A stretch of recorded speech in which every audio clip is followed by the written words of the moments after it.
أعوذ بالله من الشيطان اللعين الرجيم. بسم الله الرحمن الرحيم. الحمد لله الذي هدانا لدينه الذي ارتضاه وسبيله الذي اصطفى ونصرنا لما يوجب الزلفة لديه والوصول إليه فأمرنا لأداء فرض الجمعات وما أوجب علينا فيها من الطاعات وقسمه لأهلها من العطاء في يوم الجزاء إنه هو العزيز الحكيم. اللهم صل على محمد وآل محمد واجعله أيمن يوم عهدناه وأفضل صاحبناه وخير وقت ظلمنا فيه واجعلنا من أرض والمر عليه الليل والنهار من جملة خلقك أشكراهم لما عليت من نعمك وأوقمهم بما شرعت من شرائك ووفقهم عما حذرت من نحيك على سائر خلقك في يوم هذا وساعة هذا ومستقر هذا. إني أشهد أنك أنت الله الذي لا إله إلا أنت قائم بالقسط عدل في الحكم رؤوف بالعباد. إن الله وملائكته يصلون على النبي يا أيها الذين آمنوا صلوا عليه وسلموا تسليما.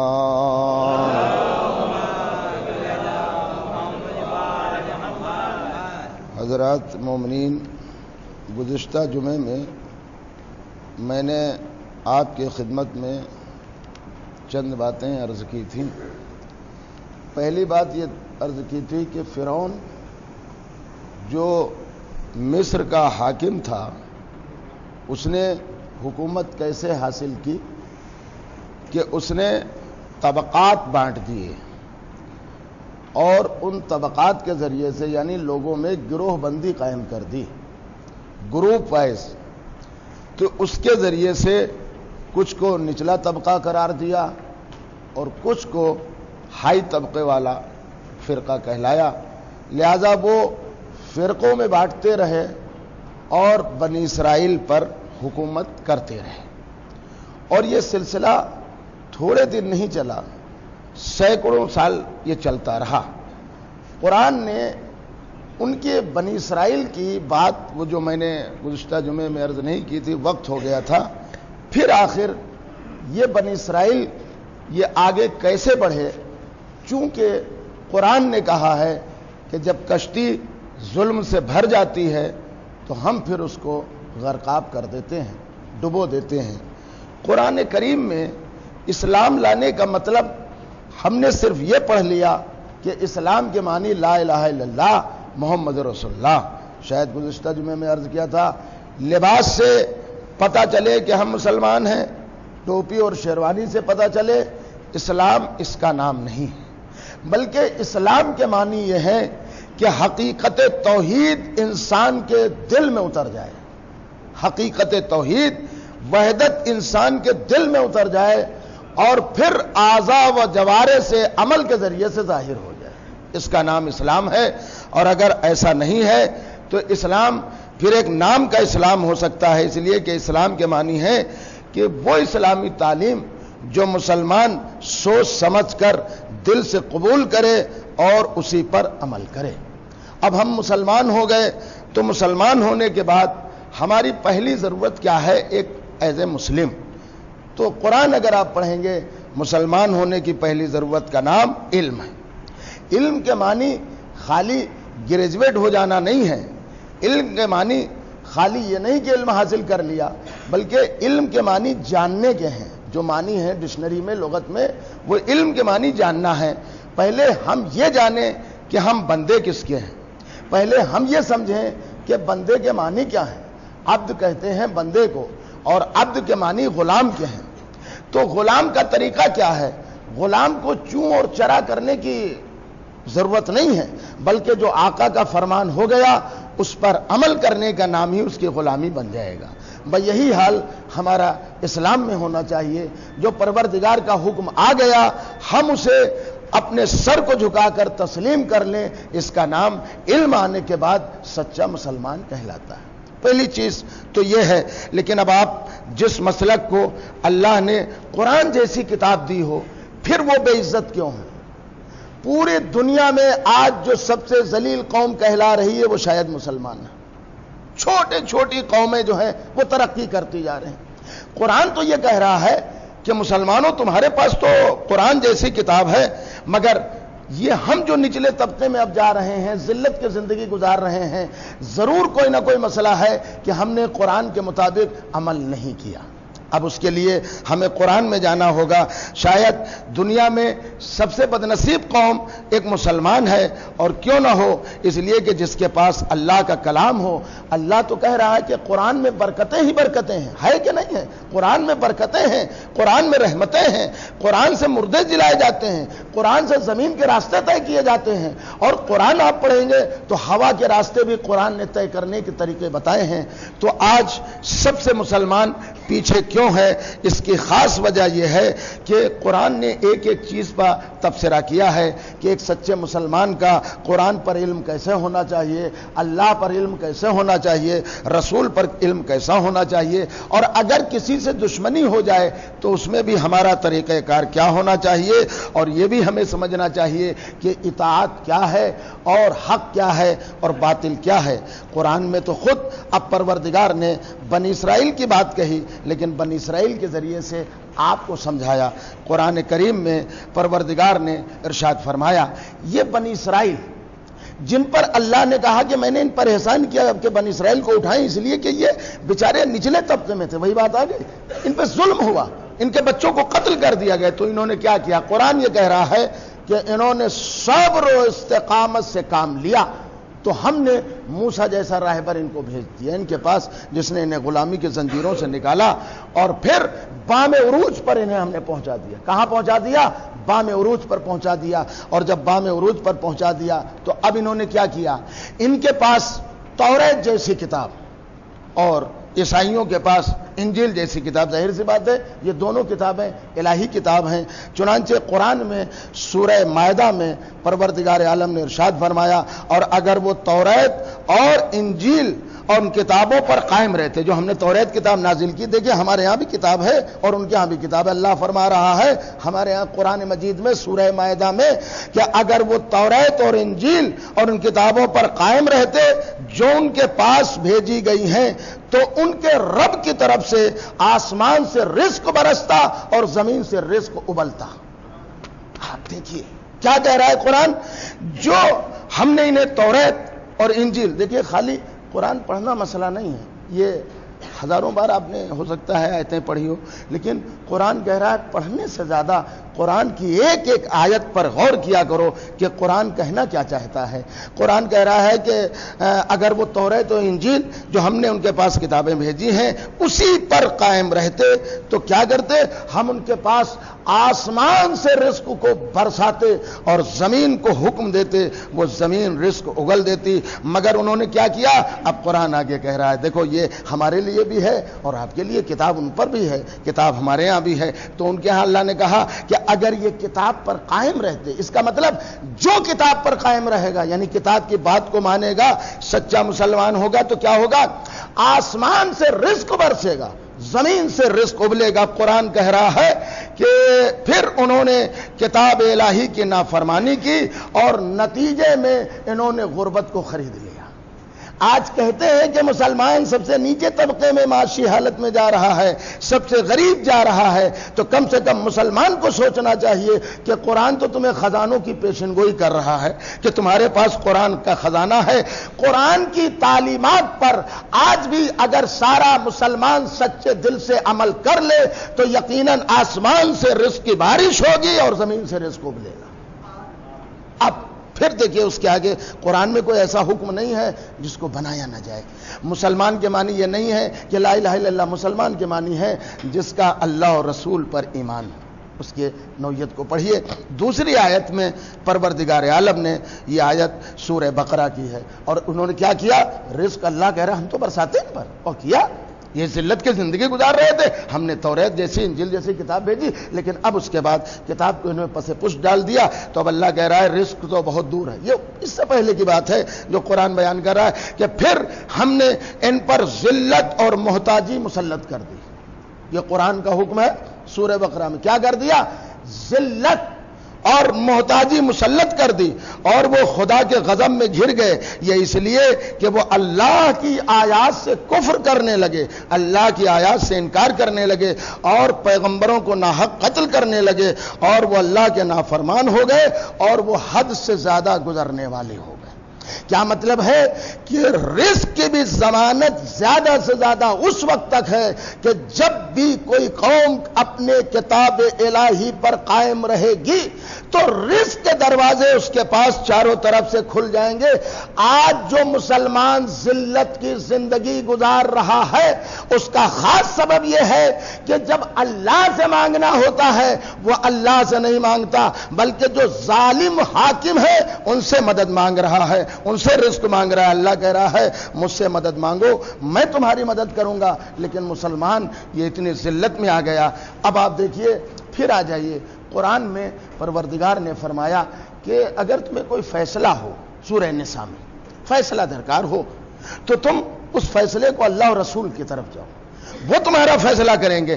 اور اب آگے اللہ نے فرمایا کہ دیکھو طاغوت کے پاس نہ جانا، ظالموں کے پاس، سرکشوں کے پاس نہ جانا، اس لیے کہ وہ تمہارا فیصلہ کبھی نہیں کر سکتے، وہ تمہارا فیصلہ کبھی نہیں کر سکتے۔ تو یہ اللہ نے قرآن میں کیا کہا کہ طاغوت کے پاس فیصلے کے لیے نہ جانا۔ مگر مسلمان کتنی کیسی قوم ہے کہ آج فلسطین کا مسئلہ آیا تو امریکہ سے فیصلے کی امید لیے ہوئے ہے کہ امریکہ فیصلہ کر دے تو ہم مان لیں۔ ارے جس کو قرآن نے کہہ دیا کہ جب تم طاغوت سے فیصلہ کرواؤ گے تو کبھی تمہارے حق میں فیصلہ نہیں کر سکتے ہیں، جب بھی فیصلہ کروانا ہو تو اہل ایمان سے فیصلہ کروانا۔ دیکھیے کوئی چیز ایسی نہیں ہے کہ جس کو قرآن کریم نے کھول کھول کر بیان نہ کیا ہو، لیکن آج ہمیں یہ سمجھنا چاہیے کہ ہمارا سب سے بڑا دشمن کون ہے اور ہونا کیا چاہیے، ہم دشمن سے مقابلہ کیسے کریں۔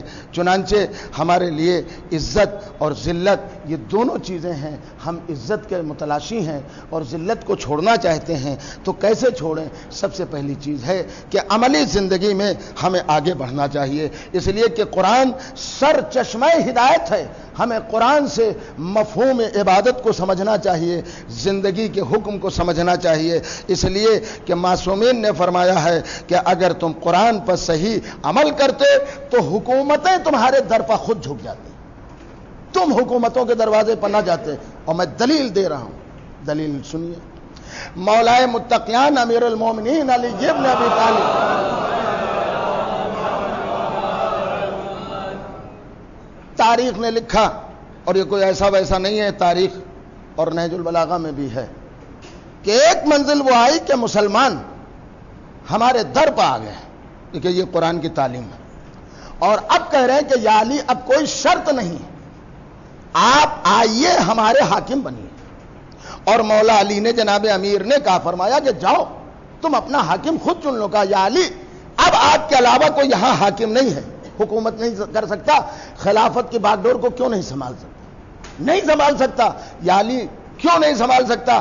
کہا اس لیے کہ اس سے پہلے جو بھی آئے تو حاکم تو رہے مگر قرآن کی تعلیمات سے انہیں کوئی سروکار نہیں تھا، اس لیے ان کے حکومت میں ہوتے ہوئے انہوں نے سارے مسائل مولا علی سے کیے ہیں۔ چنانچہ یہ کوئی میں اپنی طرف سے بات نہیں کر رہا، مسلمان رائٹرز نے اپنی کتابوں میں لکھا کہ ان کی سیاست سب سے اعلیٰ عرب میں کیوں مشہور ہوئی، کہ یہ بڑے سیاسی کیوں تھے؟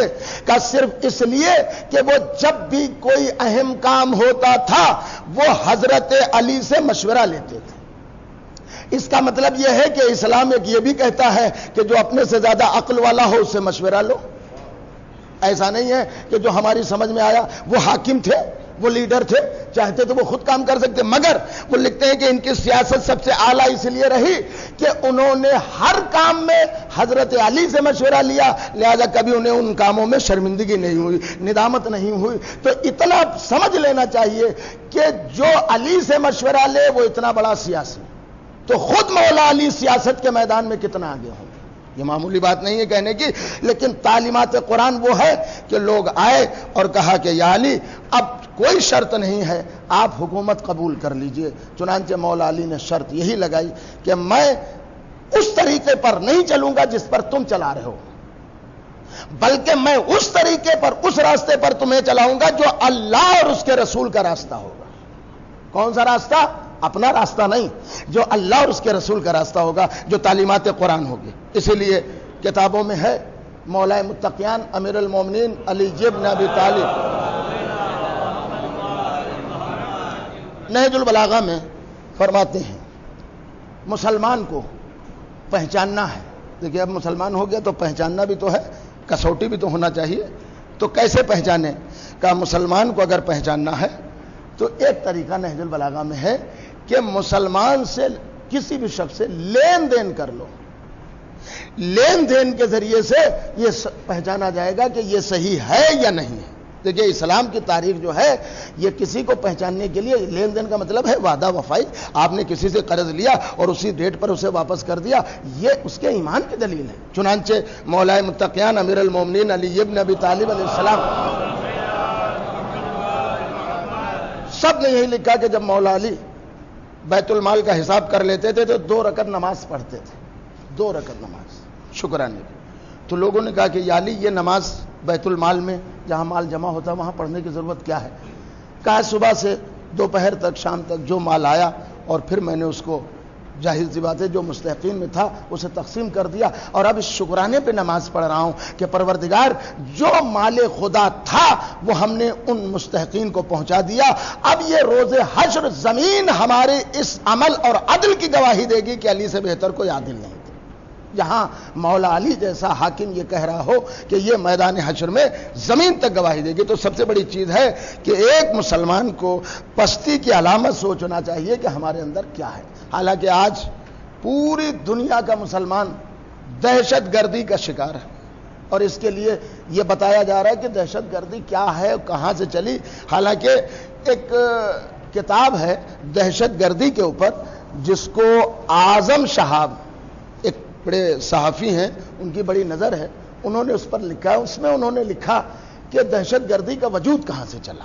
انہوں نے لکھا کہ 1800 کچھ عیسوی میں، یعنی 18ویں صدی میں فرانس میں سب سے پہلے کچھ ایسے لوگ تیار ہوئے کہ جو حکومت ان کے مطالبے کو مان نہیں رہی تھی، لہذا انہوں نے بم وسفوٹ اور قتل و غارت یہ کیا 18ویں صدی میں، اور اس کے بعد سے پھر یہ دہشت گردی آہستہ آہستہ وجود میں آنے لگی۔ یہ جناب اعظم صاحب نے اپنی کتاب میں لکھا دہشت گردی کا وجود 18ویں صدی میں ہوا۔ کیوں؟ اس لیے کہ جب مطالبہ پورا نہ ہوا تو پھر ناجائز طور پر حکومت کے سامنے انہوں نے لوگوں کو بھی مارا، بم وسفوٹ بھی کیا کہ ہمارے مطالبے کو مان لیں، ہماری بات کو مان لیں۔ مگر یہ اعظم شہاب صاحب صحافی ضرور ہیں مگر کوئی تاریخ داں نہیں ہے۔ اگر صحافی کے ساتھ یہ تاریخ داں ہوتے تو یہ نہ کہتے کہ دہشت گردی 18ویں صدی میں چلی، اس کا وجود آیا نہیں۔ دہشت گردی کا وجود تو سن 11 ہجری میں وجود میں آ چکا تھا، اس لیے کہ اگر یہ دہشت گردی ہے کہ اپنے مطالبات کو منوانے کے لیے کسی کو قتل کر دیا جانا، جلا دیا جانا، یہ دہشت گردی ہے تو سن 11 ہجری میں یہ دہشت گردی وجود میں آ چکی تھی کہ جب مولا علی نے مطالبات کو تسلیم نہیں کیا تو دروازے پر آگ اور لکڑیاں لا کے رکھ دیا۔ اگر وہ دہشت گردی 18ویں کی ہے تو سن 11 ہجری میں کہنا پڑے گا کہ یہ بھی دہشت گردی، اس لیے کہ دہشت گردی ہے، اور اگر آج وہ دہشت گردی نہ ہوتی تو شاید مسلمانوں کے ہاتھوں میں دہشت گردی کا وجود نہ ہوتا۔ تو اسلام نے مسلمانوں کو جو آراستہ کیا ہے وہ بہت ہی پاک اور صاف مسلمان کو بنایا ہے، لیکن اب یہ مسلمان ہے کہ اپنے آپ کو چاہے جیسا بنا لے۔ ابھی آپ دیکھیں کہ اخبارات میں یہ خبر شائع ہوئی کہ 6 دسمبر بابری مسجد کا انہدام، اور اس میں کسی کی شادی کا تذکرہ لکھا گیا۔ یہ 6 دسمبر ہمارے لیے غم کی کوئی شہادت اور ایسی کوئی تاریخ نہیں ہے۔ بھائی بابری مسجد ہے پورے ہندوستان میں، اور کیا پوری دنیا میں جتنے بھی مسلمان ہیں ان کے لیے ایک غم ہے کہ اس دن مسجد شہید کی گئی۔ اس کا مطلب یہ ہے کہ آپ بھی یہ مانتے ہیں کہ جو غم کی تاریخ ہو اسے یاد کرنا یہ مسلمان کی سیرت ہے۔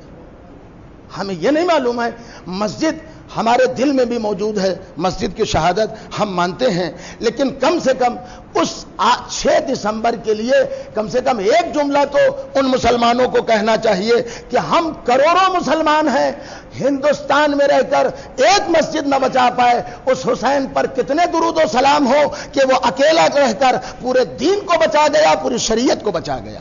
یہ اکیلے تھے حسین، کوئی اور ساتھی نہیں تھے، سارے دین کو بچا لیا اور ساری شریعت کو بچا لیا۔ ہم تو کروڑوں تھے، کیا کیا تم نے؟ ایمان کا ثبوت کیا کیا؟ ارے 10 20 50 ہزار جاتے مر جاتے تو یہ کہتے کہ مسجد کے لیے انہوں نے قربانی دی۔ کون سی قربانی دی؟ گھروں میں بیٹھے رہے اور خالی غم بنا لیا۔ لیکن امام حسین کی شہادت نہ کعبے کی عزت مجروح ہونے دی، نہ کہیں سے نماز کی حق کو برباد ہونے دیا، ساری عظمتوں کو بچا لیا۔ تو اگر 6 دسمبر غم کی تاریخ ہے اور یاد رکھنے کی تاریخ ہے، اس میں غم منایا جائے، شادی نہیں ہو سکتی ہے، تو پھر یہ بھی مانو کہ 10 محرم کو جو خوشیاں مناتے ہیں اور جو مسلمان نام و نہاد شادی کرتے ہیں، یہ کوئی اسلام کے پیروکار نہیں ہو سکتے، شیطان کے پیروکار ہو سکتے۔ اس لیے اب میں اس کی دلیل دے رہا ہوں، اخبارات میں پڑھیے، سعودی عرب کے سب سے بڑے مفتی جو نابینا ہے، انہوں نے اپنی بیٹی کی شادی 10 محرم کو کی تھی، میں نے اخبار میں پڑھا۔ ظاہر سی بات ہے شرم کے سمندر میں ڈوب جانا چاہیے۔ اگر 6 دسمبر کو شادی آپ ممنوع قرار دے رہے ہیں ایک مسجد کے لیے، تو جہاں پوری شریعت کو بچانے والا ہو، جہاں اس کی شہادت ہو، تو کیا یہ شادی جائز ہو سکتی ہے؟ آپ خود سوچئے، آپ سوال کے جواب تو دیجئے۔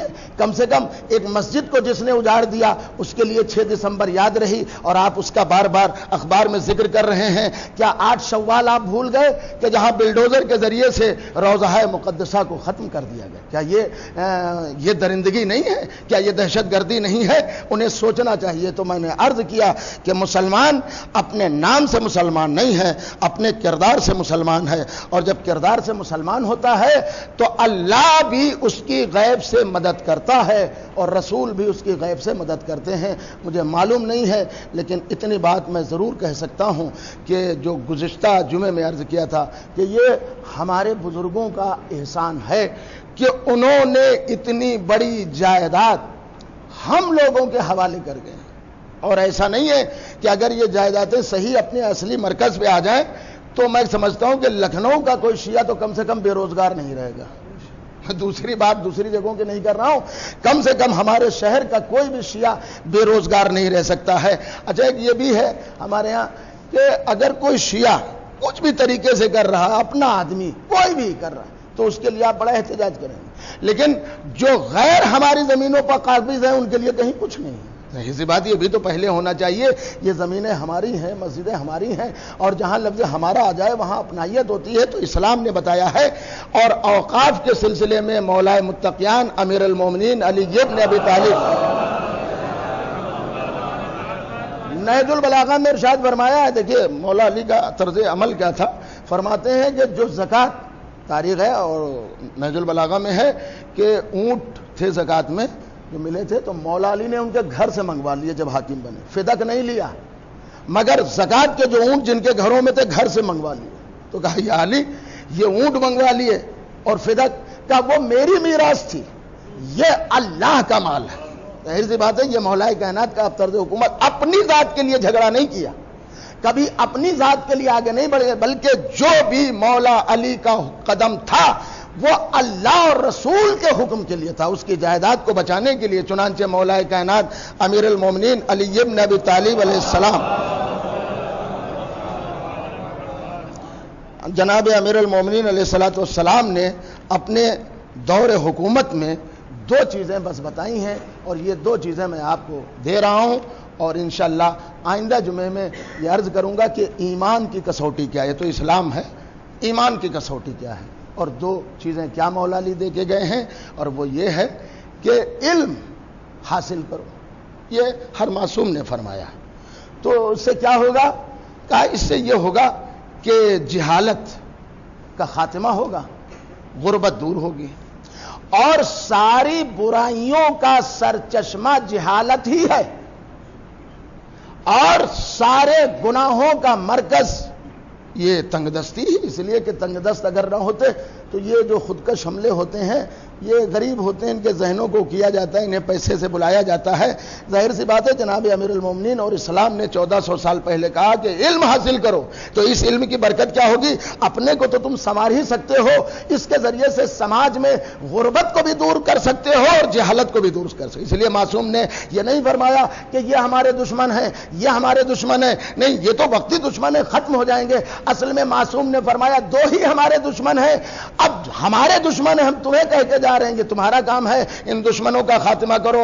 کون ہے دشمن؟ تو ایک جہالت ہے، ایک غربت ہے۔ اب یہ اسلحے سے مارے نہیں جائیں گے، کسی اور چیز سے ختم نہیں کیے جائیں گے، بلکہ علم کا معیار اتنا کمال پہ پہنچا دو کہ جہالت بھی دور ہو جائے، غربت بھی ختم ہو جائے۔ یہ دونوں باتیں ہیں، اور یہ امیر المومنین علیہ السلام نے اپنے دور حکومت میں سب سے زیادہ اسی پر زور دیا ہے کہ علم کے بعد، چنانچہ جناب امیر المومنین علی ابن ابی طالب علیہ السلام اور پیغمبر اسلام، یہ میں اور زیادہ ائمہ کی بات نہیں کر رہا ہوں، قرآن نے جتنا علم پہ زور دیا، میں کسی وقت خطبہ الگ سے کہ قرآن میں خالی علم کے اوپر کتنی آیتیں ہیں اور علم کیا ہے، اور ایسا نہیں ہے کہ جتنے سائنسداں ہیں یہ نہ کہیں کہ ہم نے علم جو ہے قرآن سے نہیں لیا، نہج البلاغہ سے نہیں لیا۔ شاید میں نے کئی جمعے پیشتر ایک جملہ کہا تھا، یاد بات پھر پہنچ جائے لوگوں تک، کہ کم سے کم سمجھنا تو چاہیے کہ ہمارے پاس وہ دولت ہے جو شاید دنیا میں اللہ نے کسی کو نصیب نہ کی۔ یہ ہم اپنی بات نہیں کہہ رہے ہیں۔ اب آپ سنیے، برطانیہ میں بدھسٹ کے بہت بڑے رہنما دلائی لاما، انہوں نے اپنی اسپیچ میں کہا تھا کہ اگر آج ہمیں دو چیزیں مل جائیں تو ہم پوری دنیا کو بدھسٹ بنا دیں گے۔ دو چیزیں مل جائیں۔ کون دو چیزیں؟ کہا ایک سانحہ کربلا اور ایک نہج البلاغہ۔ یہ دو چیزیں اگر ہمیں مل جائیں تو ہم پوری دنیا کو بدھسٹ بنا دیں۔ آپ کے پاس تو دونوں چیزیں ہیں، سانحہ کربلا بھی آپ کی میراث بنی اور نہج البلاغہ بھی آپ کا حصہ بنا۔ اگر ان دونوں چیزوں کو خالی نہیں، دونوں چیزوں کو آپ اجاگر کریے، انہی چیزوں پہ آپ محنت کریے، تو ایسا نہیں ہے کہ لوگ اسلام کی طرف راغب نہیں ہوتے۔ آئندہ جمعے میں کبھی میں عرض کروں گا، کتنے ایسے مسلمان ہیں جنہوں نے کتابیں پڑھ کر مذہب شیعہ، مذہب حق، مذہب دین اختیار کر لیا، اور ان کی کتابیں اس لکھنؤ کی سرزمین پر موجود ہیں، مارکیٹ میں موجود ہیں، اور اس کے علاوہ وہ نام بنام میں آپ کو پتے بتا سکتا ہوں، ایڈریس بتا سکتا ہوں کہ کہاں کہاں شیعہ موجود ہوئے۔ اس کے لیے لبنان کے ایک بہت بڑے عالم دین ہیں، انہوں نے کتاب لکھی ہے شیعہ اور جابر حکمراں۔ انہوں نے کہا کہ آج نہ ہمارا کردار اس لائق ہے، نہ آپ کا کردار اس لائق ہے۔ ہمارے کردار کو دیکھ کر کوئی شیعہ یا نہیں ہوتا، ہمارے کردار کو دیکھ کر کوئی مذہب نہیں چینج کرتا، بلکہ یہ اہل بیت کا کردار اتنا طیب و طاہر و پاک و پاکیزہ ہے کہ جب ایک کردار پہ نظر پڑتی ہے، ہمارا کردار کس لائق ہے؟ ہمارا کردار اس لائق نہیں، بلکہ یہ اہل بیت کا اتنا اچھا کردار ہے کہ جب ان پہ نظر پڑتی ہے تو وہ کہتا ہے کہ اب اس مذہب سے بہتر کوئی مذہب نہیں ہے، اور اس دین سے بہتر کوئی دین نہیں، جہاں ہر مذہب والے کا خیال کیا جائے ایسا کوئی نہیں ہے۔ اور ہمارا مذہب ایک ایسا مذہب ہے کہ جہاں پر کسی بھی طرح کا کوئی فرقہ بندی نہیں ہے اور نہ اونچ نیچ ہے۔ یہ آپ نے بنایا ہے یا آپ بنائیں، مگر اسلام نے اونچ نیچ نہیں بنایا۔ ہمارے ہاں یہ ضرور کہہ سکتے ہیں کہ صاحب یہ اونچے ہیں یہ نیچے ہیں، مگر اسلام نے کہیں نہیں کہا، اس لیے کہ قرآن یہ کہہ رہا ہے کہ تم میں سب سے وہ بلند ہے جو تقوی الہی میں سب سے آگے ہے۔ یعنی اسلام نے جو معیار بنایا ہے بلندی کا، وہ خوف خدا کا بنایا ہے، اللہ سے ڈرتے رہنے کا حکم دیا ہے۔ اور پھر آئندہ جمعے میں آپ کی خدمت میں عرض کروں گا کہ اللہ سے ڈرتے رہنے کے فائدے کیا ہیں، اس لیے کہ جو اللہ سے ڈرتا ہے وہ کسی ایک بھی انسان پر ظلم نہیں کرتا۔ اور میں کہہ رہا ہوں انسانوں کی بات تو بہت دور ہے، جانوروں پر بھی ظلم نہیں کرتا۔ اس کی دلیل ہے، دیکھیے مولا علی نے امام حسن سے وصیت میں یہی کہا کہ یہ پرندے تھے مرغابیاں، تو کہا اگر ان کے کھانے و پانی کا انتظام نہ ہو تو انہیں راہ خدا میں آزاد کر۔ دیکھیے یہ خوف خدا بتا رہے ہیں مولا کائنات، حالانکہ انہیں معلوم تھا کہ امام حسن ایسا نہیں کریں گے کہ آزاد نہیں، کہ نہیں کھلائیں گے پلائیں گے، لیکن ایک وصیت، ایک میسج آپ تک پہنچانا تھا کہ دیکھو جو اللہ سے ڈرتا ہے وہ ہر شے کا، ہر چیز کا خیال رکھتا ہے اور سب کے حقوق برابر دیتا ہے۔ یہی اسلام ہے۔ اسلام نے آپ کو یہ کہنے کے لیے آیا تھا کہ بہت ملک فتح کر لو، بلکہ اسلام تو اس لیے آیا تھا کہ تم اپنا کردار اتنا اچھا بنا لو کہ ملک خود تمہارے قدموں میں آ جائیں، حکومتیں خود تمہارے قدموں میں آ جائیں۔ یہ کردار کی بات تھی، اس لیے مولا کائنات نے فرمایا کہ ملک کے لیے جنگ نہ کرو، بلکہ ملک ایسے ہوں، لوگ ایسے ہوں کہ ملک تمہارے قدموں میں پیش کر دیے جائیں کہ اب آپ سے بہتر ملک کا نظام کوئی سنبھال نہیں سکتا، آپ آئیے۔ اسلام یہ چاہتا ہے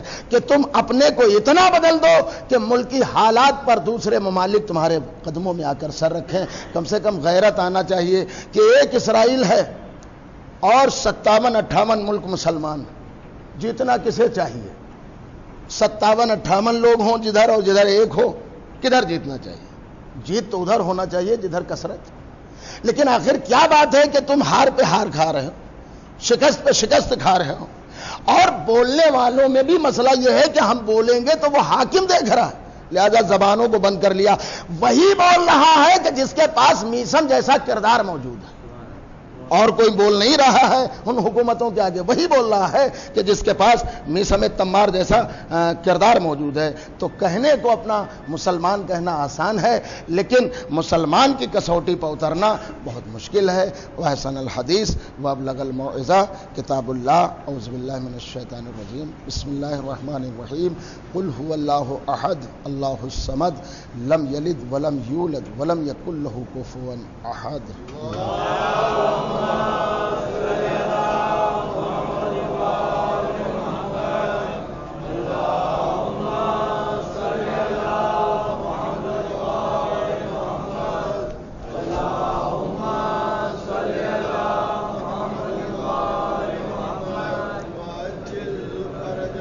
بسم اللہ الرحمن الرحیم۔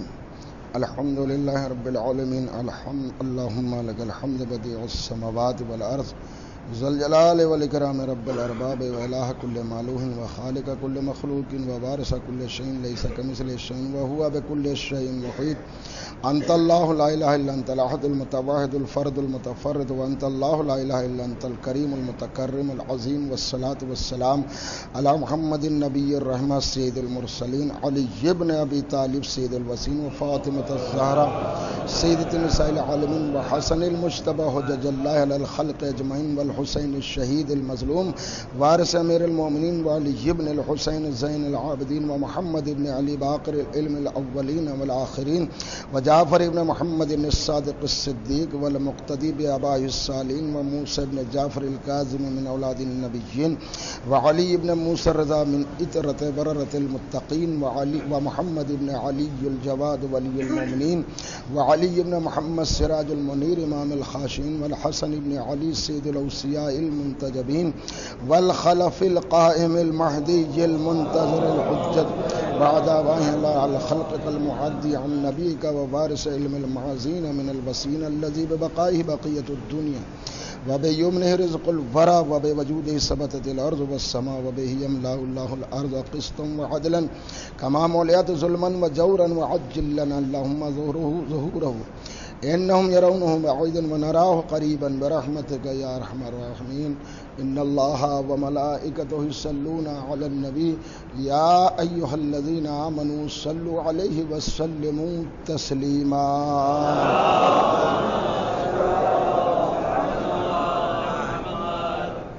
آئیے اس مقدس دن جسے جمعہ کہا گیا ہے، ہم اور آپ سب مل کر سارے عالم میں امن و امان کی دعا کریں کہ پروردگار تجھے واسطہ محمد آل محمد کا پوری دنیا میں امن و امان کا ماحول پیدا کر دے۔ یا اللہ تجھے واسطہ محمد آل محمد کا جو ظالم ہیں پروردگار انہیں برباد کر دے۔ یا اللہ پروردگار تجھے واسطہ محمد آل محمد کا جو انسانوں کو قتل کر رہے ہیں، انسانوں کو ذبح کر رہے ہیں، انسانیت تاراج ہو رہی ہے، پروردگار جلد سے جلد ان سب کو نیست و نابود کر دے۔ یا اللہ تجھے واسطہ محمد آل محمد کا پوری دنیا میں جہاں جہاں بھی مومن مومنات موجود ہیں، جان مال عزت ناموس کی حفاظت فرما۔ یا اللہ تجھے واسطہ محمد آل محمد کا روضہ مقدسہ کی حفاظت فرما۔ یا اللہ تجھے واسطہ محمد آل محمد کا تمام مومنین و مومنات اور خصوصاً حاضرین کو حج و زیارات سے مشرف فرما۔ یا اللہ تجھے واسطہ محمد آل محمد کا ہماری قوم میں جو بے علم ہے انہیں علم کی دولت عطا فرما۔ یا اللہ تجھے واسطہ محمد آل محمد کا جو مومنین اس دنیا سے گزر چکے ان سب کے گناہوں کو معاف فرما اور ان سب کو جوار معصومین علیہ السلام میں جگہ عنایت فرما۔ یا اللہ تجھے واسطہ محمد آل محمد کا امام زمانہ کے ظہور میں تعجیل فرما اور ہم سب کو ان کے انصار میں شمار فرما۔